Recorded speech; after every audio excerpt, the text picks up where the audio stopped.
other than a couple of times when the man in the passenger seat answered a call on the CB radio which was fitted into the dashboard. My thoughts changed when, only an hour later, I found myself sitting at a table in the small windowless room all on my own, somewhere in Westminster. The lack of windows was certainly compensated for with the quality of carpet, and I remember that much. Without warning, the door opened and about a dozen people walked in. They were all middle-aged or older.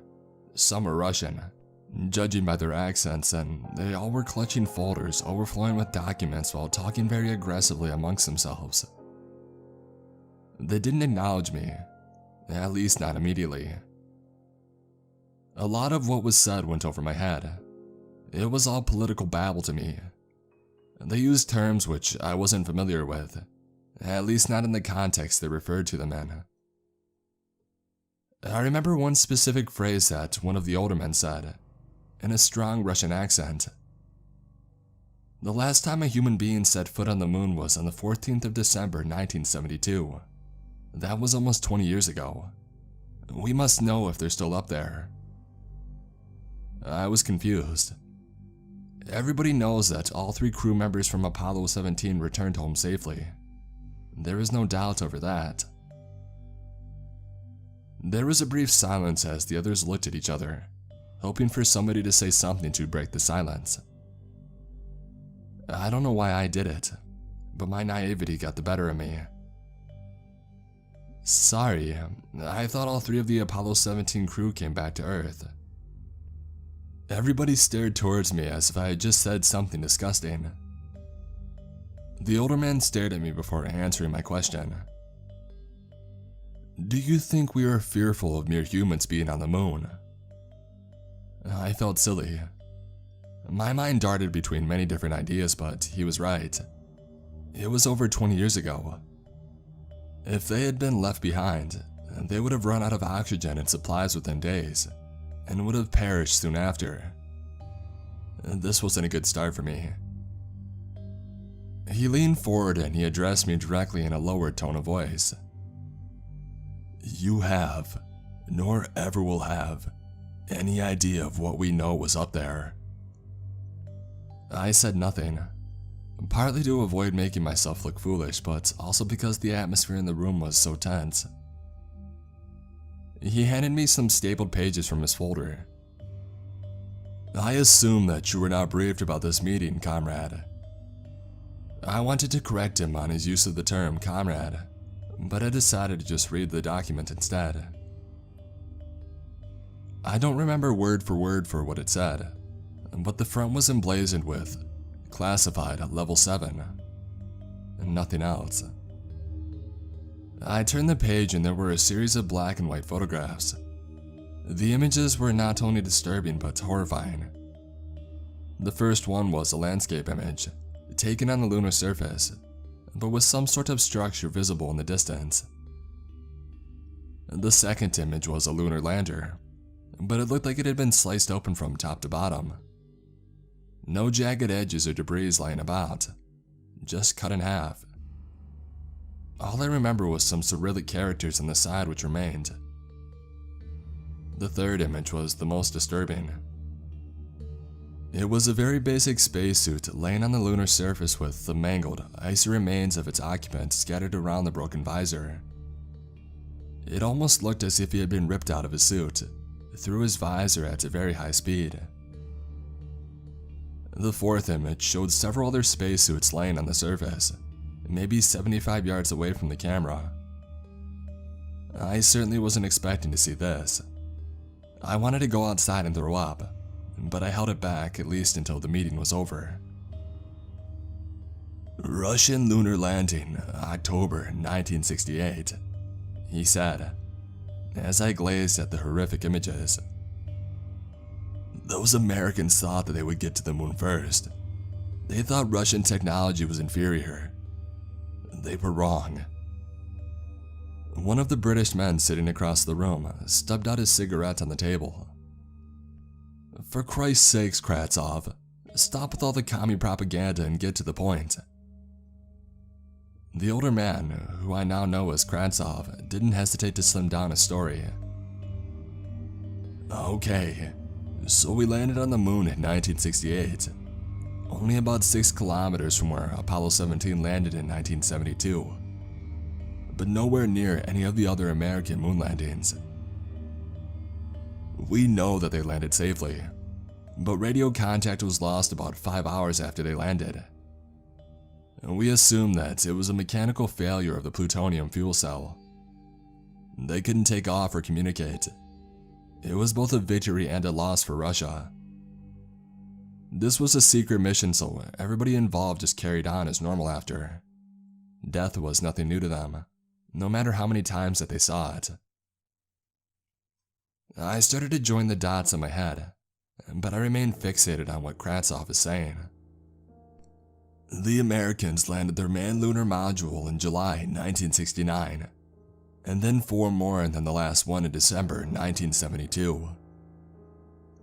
And it was on December 22nd, 1972 that we were told. Kravtsov looked over to one of the other men who had all remained silent. He spoke with a Texan accent, but with a very deep and authoritative voice. Yes, as soon as we were sure, we notified the Kremlin immediately. He paused as he rifled through some of his notes. There had been a discovery by the crew on board of Apollo 17 of an unknown lunar module. We assumed that it was Russian, and a few minutes after receiving the images, they confirmed that the craft we had discovered was Russian. Tell him what your crew found, comrade, Kravtsov said to the American. Well, we weren't exactly sure at the time, but the debris ladder on the module were in fact human remains. Not only that, but they were all decapitated beyond all recognition. Well, soon after their gruesome discovery, the 3 crew members of Apollo 17 unanimously announced that they wanted to return to Earth immediately. We told them that it was impossible.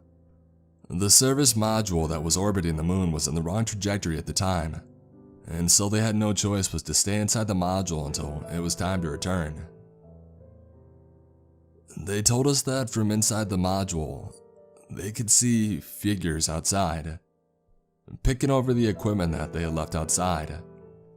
I mean, these guys were what, 20 feet away from whatever these things were, with only the lunar module to protect them. Those modules are designed to withstand the vacuum of space and the forces of the launch, and they simply aren't designed to withstand physical attack. I was so shocked, I just asked him without thinking what I was about to say. So if this all happened, why did the Apollo 17 crew look so normal when they were welcomed back in front of everyone? He almost smiled as he said it. Of course they looked happy, smiling and waving to everyone. The men that everybody saw that day had been nowhere near a spacecraft, let alone the moon. I was confused, but he continued before I had a chance to say anything. Those men were in no fit state to be in the public eye when they came back, so we thought we would get some actors to take over all their PR and celebrity status until they got better. Unfortunately for them, they never did get better. I mean, physically they were fine, but mentally, forget it. Their minds were gone. Half of the time they had to been sedated just to get them to sit down and eat. Wouldn't stop talking about seeing these figures everywhere.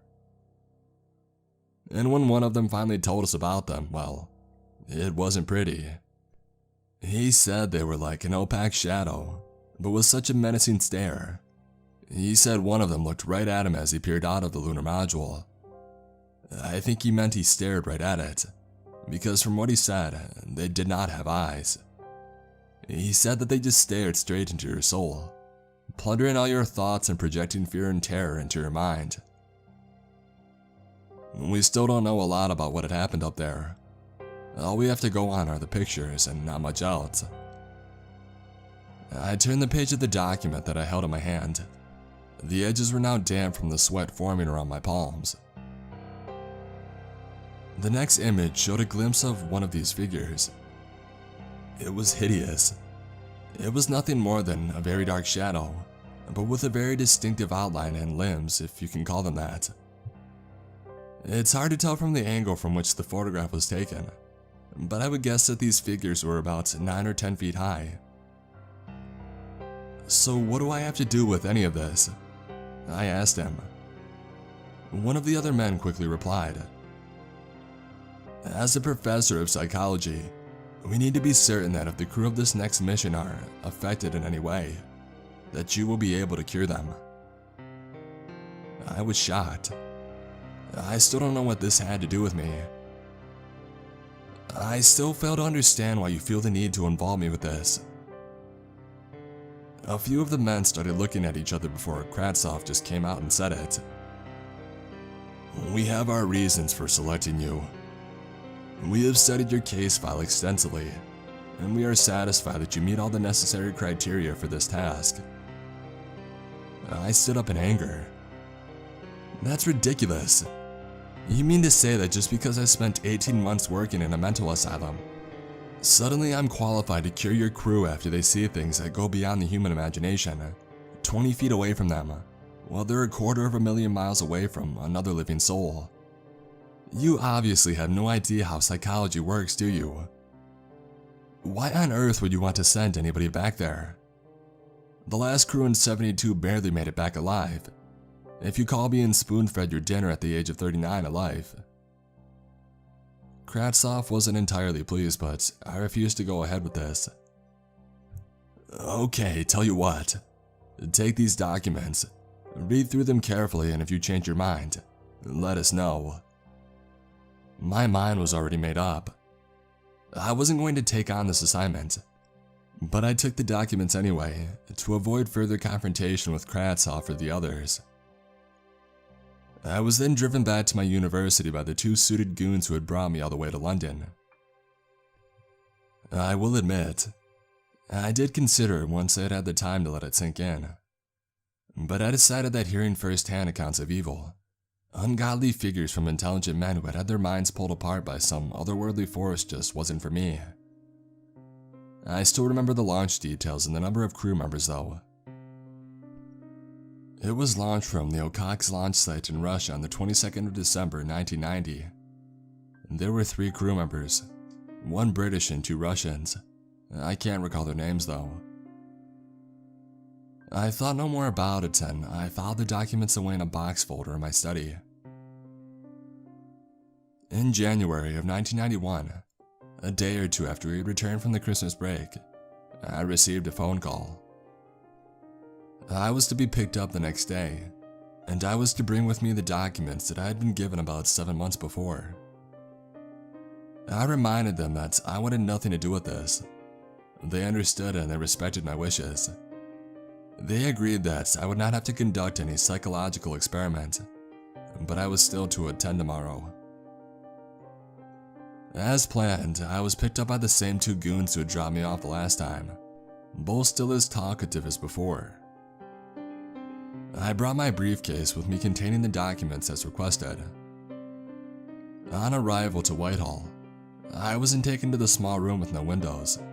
I was instead taken downstairs into the cellar. Kratsov and a few of the others were there too. It's good to see you again, comrade. In a way. I was confused by his ambiguity. What did he mean by, in a way? Yes, well, I was told that I wouldn't need to conduct any psychological treatments, so why am I back here? He paused before looking up from the ground. The mission was a failure. I thought about something to say. Power or communication problems, I replied gingerly. Kratsov sighed.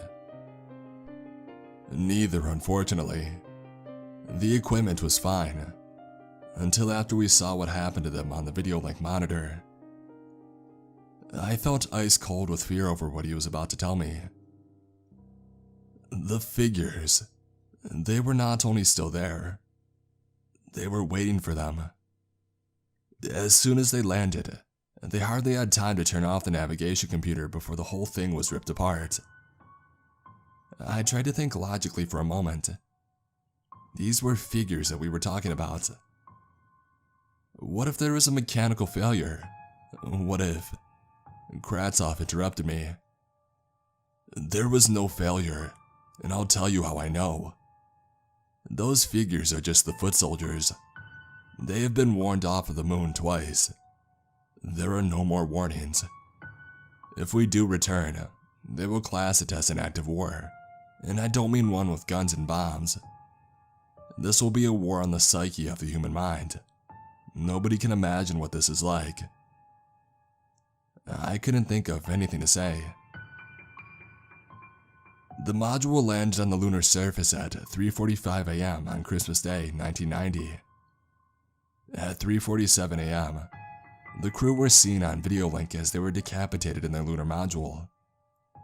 At 3:48 a.m., all of the high-speed line printers at Mission Control just printed the same text again and again, warning us to stay away from the moon, with great details of the consequences if we do not heed their warning. I was both angry and fearful. I was angry as to why they would send 3 innocent men to their inevitable death 250,000 miles away to be torn apart by these figures. But I was fearful for what we would all suffer if another moon landing took place in the future. So, what do we do now? I asked Kratsov. You have the documents. Kratsov stood there with his hands out. I took them from my briefcase and I handed them to him. No copies. You have not duplicated these. I shook my head as I regretted not doing so earlier. He walked down the corridor to a small room which contained a metal chute. He lifted the metal lid and an orange glow filled the room, along with a wave of hot air. He loosely rolled up the documents and threw them into the chute, leading to the furnace before the lid slammed back over it. That was the last trace. As long as you have made no duplications officially, that mission never took place. He immediately went back into the corridor. I followed him, closing the door to the furnace room behind us. You can find your own way home, comrade. He reached out to shake my hand. After what I had just heard and done, I shook his hand instinctively without thinking. Please don't imagine our paths won't ever cross again, comrade.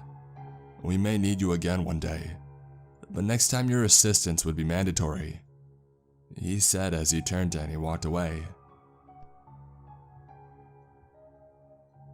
It wasn't until 1997 when I met Kratsov again. Our meeting wasn't deliberate, but I had a feeling that it wasn't accidental either. At the time, most of the secret work that I used to do in the 80s and early 90s had concluded. The agencies had all been dissolved, along with the Soviet Union, and so there is very little secret work available on this side of the Atlantic. I worked in various institutions over the years, most of them run by the NHS. I did some studies on patients in Broadmoor just for under a year. Contrary to those who believe that it's a prison, it's actually a high-security hospital. The only difference between it and any other NHS hospital was the absence of the patient's right to refuse treatment. Now don't get me wrong, I never conducted evil, twisted experiments like you would see in the house on Haunted Hill, or the horrors of Dr. Mengele in 1940s Germany. All of my experiments were psychologically based, and intended to help patients regain as much of their normal life as they could possibly have. Officially, they could not refuse treatment, but I always gave my patients the chance to opt out whenever they felt like it. I was at a psychology convention in West London. It was on for a few days, so I was staying in a hotel near Stonebridge Park. You'll have to forgive me for not remembering the name of the place, but it was almost 20 years ago. I was in a bar attached to the conference center one evening, talking to professors from other universities when I heard him. Comrade, over here. It was Kratsov. What was he doing here? An ex-Soviet military commander at a British medical convention. I excused myself from the group that I was talking to. They shared some strange looks with each other when I seemed to respond to the calling of comrade. After all, I had never discussed what had happened 7 years earlier with anybody. I walked over to Kratzov. He was holding a brandy glass in one hand and had the smoking stub of a thick cigar in the other. He was dressed differently to the last time that I had seen him. He certainly looked more like a civilian now. He no longer wore the dark green blazer adorned with multiple military medals on his chest. Kratzov, what are you doing here? He had a surprised smile on his face. Well, I'm not here for your psychology diagnosis if that's what you mean. I was surprised at how human he seemed compared to the last time that we had met. I can only presume that the collapse of the USSR had lightened his mental workload. We sat down at a table on the less crowded side of the bar. So, like I said, what are you doing here? I asked him. Well, I contacted your university, but they said you were no longer teaching there. So I made a few phone calls, greased a few wheels, and I found out that you were going to be here for the next couple of days. It seemed like he had certainly made an effort to find me. My presumption that our meeting that evening was no accident was confirmed. So, what are you doing now? I asked him. Well, when Mother Russia began to fall apart, I did what any smart man would do in that situation. I took advantage. He chuckled as he took another sip of his brandy. He could see the inquisitive look on my face. He put his brandy glass on the table, leaned forward, and he continued to tell me. Well, let's just say that some countries east of Europe, but west of Russia were able to get a discount on surplus military hardware. He winked as he relit his extinguished cigar. I was responsible for liquidating assets, mostly military hardware. Tanks, aircraft, trucks, weapons, ammunition. You get the picture. So, my instructions were simple. Sell what you have for the best price you can get, and forward the money directly to Moscow. It made sense to me. After all, what would the largest communist state want to do with hundreds of thousands of vehicles and hundreds of millions of rounds of ammunition when it's in the process of falling apart eternally? I think I can guess what happened next, I told him. Perhaps, but there's no harm in telling you anyway. So, leaders from all over Eastern Europe and the Baltics could now buy the best military hardware in the world for a fraction of what it would cost them to manufacture. But there was a problem. How to transfer the payment. Banks asked too many questions, even in Russia. Kratzov took another sip of his brandy. I told them straight. I would only accept payment in gold bullion or US dollar bills. No compromise. And the rest was simple. Paperwork was forged, amounts changed. 100 tanks for 300,000 could so easily be changed to 700 tanks in the paperwork after the sale was complete. Suddenly, I had another 600 tanks at my disposal which I could sell, and keep the proceeds to myself. Weren't you afraid of being caught? I asked instinctively. Kratzov chuckled. Please, comrade. This was the fall of the Soviet Union, the biggest military power that the world had ever seen. Yes, there were those who were supposed to keep a check on things, but there was nothing that an envelope of $100 bills couldn't fix. He flicked his hand at me, summoning me closer to listen to what he was about to say. Those who knew didn't care, and those that cared didn't know. We talked about politics and the fall of communism for a couple of hours before we ended up on the topic of the failed lunar mission in 1990. Suddenly the jolly mood darkened, despite the quantities of alcohol that we had consumed. Comrade, if we are to discuss this topic, may we continue this conversation in private?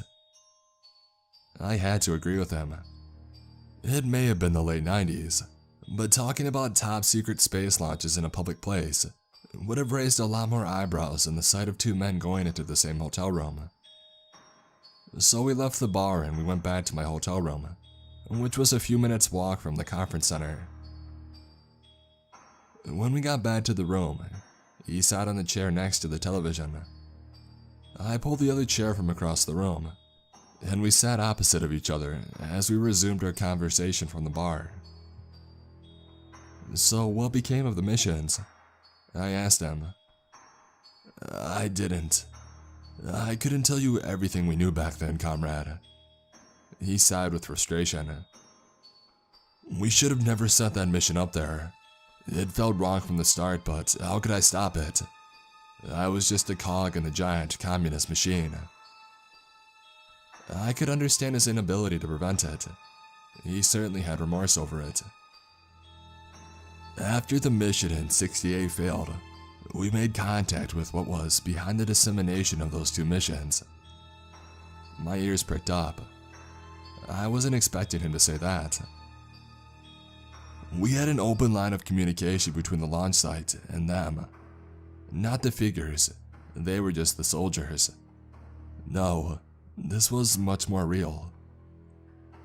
"So what were they?" I asked him.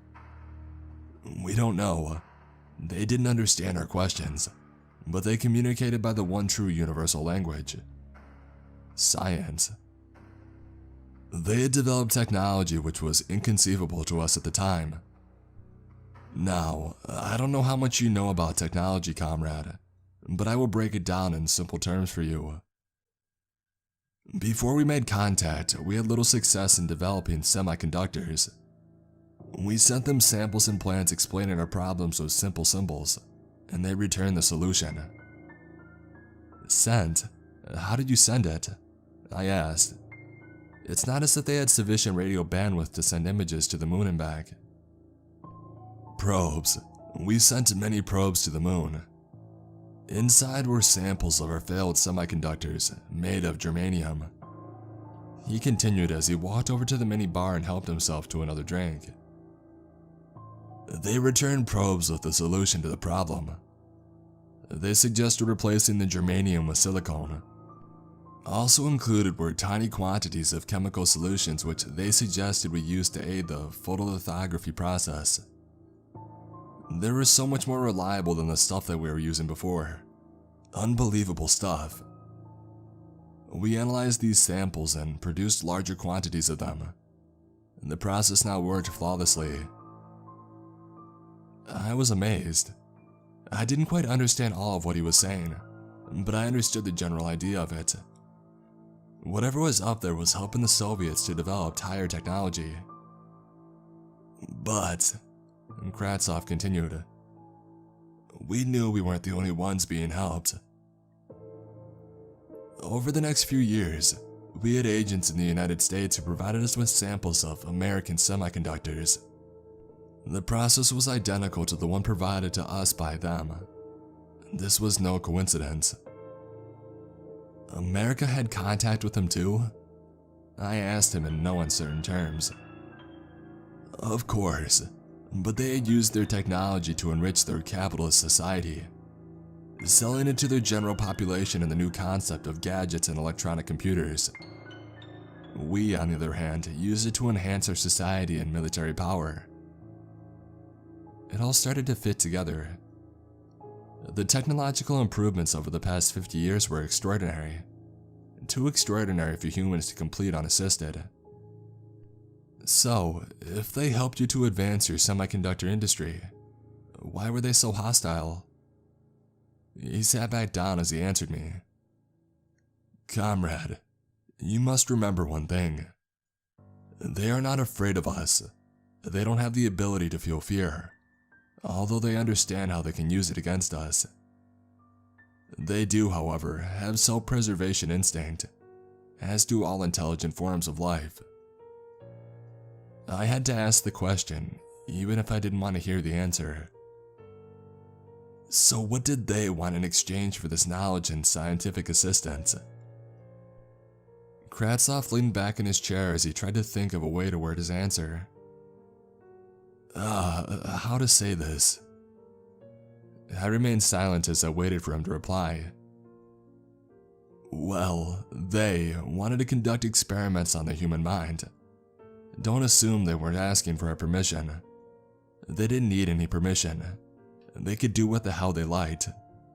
No, what they wanted was our cooperation in allowing their experiments to walk among the rest of society and to minimize their interference. A chill ran down my spine. I asked him what sort of experiments they wanted to conduct.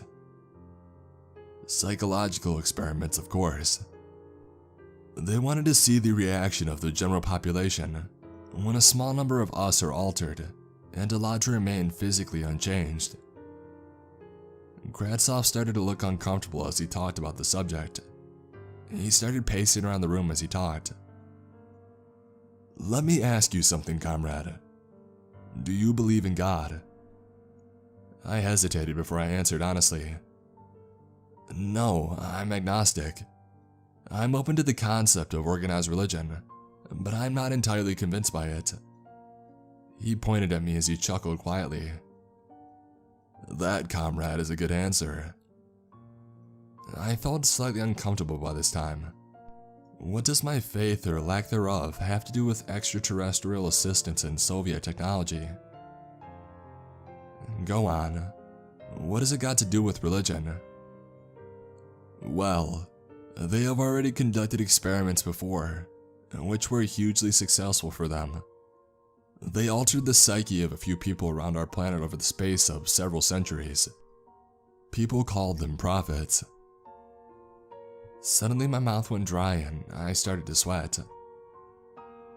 Tell me you're joking, Kratzoff. He lowered his tone of voice. This is no joke, comrade. I'm serious. I was brought up as a Catholic myself and I've grown to accept the fact. I still wasn't sure whether or not to believe him.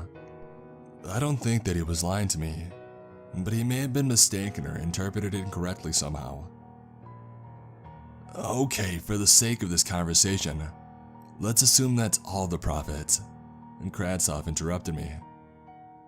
Most, comrade, most prophets, but not all of them, were part of their experiment. We just don't know which ones. I continued my question. Okay, so let's assume that most of the prophets were part of the experiment. What are they going to do now? I mean, it's not as if they can create another religion. We have already had new religions in the past few hundred years, and they mostly fail because people are too set in their ways to accept a new belief system into their life. Kratzoff confirmed what I believed was true. You're right, but religion is an old experiment. They know that it was successful. You can see the results for yourself. What they want to know is how to experiment with, how could you say, anti-prophets. I didn't quite understand. I needed to know more. What do you mean by anti-prophets? Kratzoff thought for a moment before he spoke. We don't know. We don't think they've started yet, at least that's what they've told us. The concept of a known unknown from an extraterrestrial race was horrifying. Kratzoff continued in a serious tone of voice. All we know is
I took my camera to London with me, even though it stayed in my hotel room the whole time.